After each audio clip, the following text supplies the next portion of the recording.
The Chosen, 40 jours avec Jésus. Jour 3. Reflet. Si quelqu'un veut me suivre, qu'il renonce à lui-même, qu'il se charge chaque jour de sa croix et qu'il me suive. En effet, celui qui est préoccupé de sauver sa vie la perdra, mais celui qui perdra sa vie à cause de moi la sauvera. Luc, chapitre 9, versets 23 à 24. Pour sauver notre vie, il faut accepter de la perdre. C'est un concept qui déroute, c'est certain, mais il est essentiel de le comprendre. Jésus l'a dit aux disciples alors qu'ils avaient déjà tout abandonné pour le suivre de ville en ville. Ils avaient quitté leur carrière, leur maison et leurs proches pour l'homme qu'ils croyaient être le Messie. La vie telle qu'ils la connaissaient avait été bouleversée, mais Jésus leur faisait comprendre qu'ils devaient s'attendre à bien plus encore. Ils savaient ce qui les attendait. Ils savaient qu'il allait partir et qu'ils deviendraient les piliers de l'Église primitive. Ils savaient qu'ils seraient chargés de répandre la vérité sur le salut à travers le monde, d'enseigner les foules et de proclamer leur foi en Christ, même face à l'emprisonnement, la torture et la mort. Ils perdraient leur vie sur terre, au sens figuré comme au sens propre, pour tout ce qu'ils gagneraient au ciel. Et ils l'ont bien fait, car leurs récits, les actes et paroles de Jésus constituaient de remarquables témoignages de sa puissance et de son amour transformateur dans leur vie. Ils ont partagé l'Évangile avec une passion incessante, contagieuse et inébranlable qui, pour être honnête, semble plutôt rare de nos jours. Pourquoi donc ? Eh bien pour commencer, ils n'étaient pas obsédés par eux-mêmes ou leurs histoires. Ils ne façonnaient pas leurs récits de manière à en tirer un maximum de bénéfices personnels, d'approbation ou de compassion, ou pour obtenir des clics et des likes. Ils ne se présentaient pas comme des héros. Ils n'insistaient pas sur la défaillance de leur vie avant Christ, pleine d'anecdotes croustillantes et sensationnelles. En examinant les récits bibliques, on découvre avec étonnement combien peu de mots sont consacrés à leur lourd passé.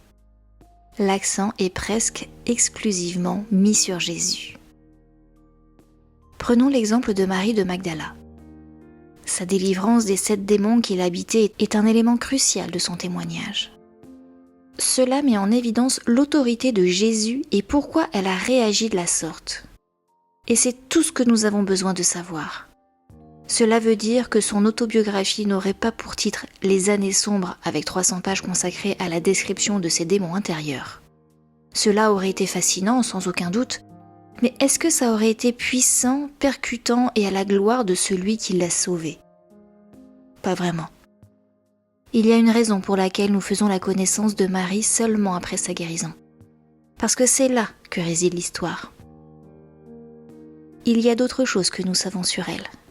Premièrement, elle a suivi Jésus et a soutenu financièrement son ministère jusqu'à sa crucifixion, ce qui signifie qu'elle a donné tout ce qu'elle avait pour le suivre.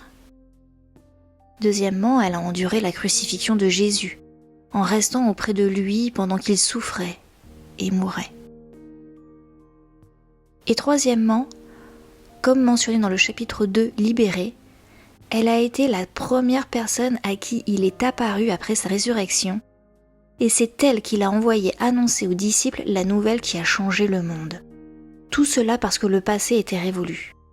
Jésus lui avait donné une vie nouvelle. Ce qui signifie que même si tu es croyant depuis 10 minutes, ces minutes sont bien plus pertinentes que les 20, 40 ou 80 années d'obscurité qui ont précédé ta conversion. En effet, nous sommes appelés à refléter Jésus et à renoncer à la vie dont il nous a délivrés.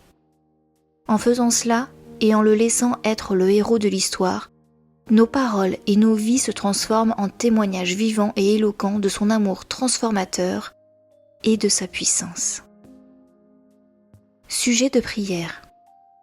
Rends grâce à Dieu pour la transformation qu'il a opérée en toi, repens-toi des moments où tu as mal représenté Jésus et invite-le à te guider dans la manière dont tu partages ton histoire.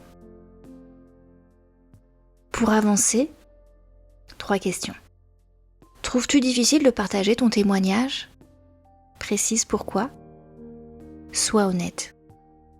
La plupart du temps, de quoi ou de qui tes paroles sont-elles le reflet ? À l'avenir, comment pourrais-tu mettre davantage en valeur la partie après Christ de ton histoire?